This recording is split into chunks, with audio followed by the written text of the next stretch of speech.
షోడశ గణపతి.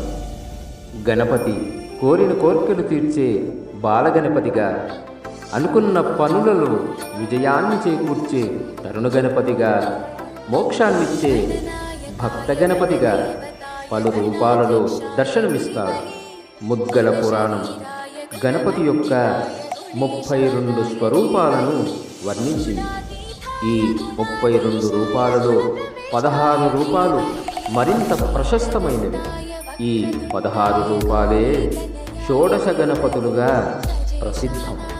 ఈ గణపతుల శరీర ఆకృతి ఇంకా వర్ణనతో పాటుగా ఆ రూపాలను పూజించటం వలన కలిగే ప్రత్యేక ఫలితాలను అందరూ తెలుసుకుంటారని ఆశిస్తూ ఈ ముఖ్యమైన 16 రూపాల గణపతుల గురించి తెలుసుకుందాం.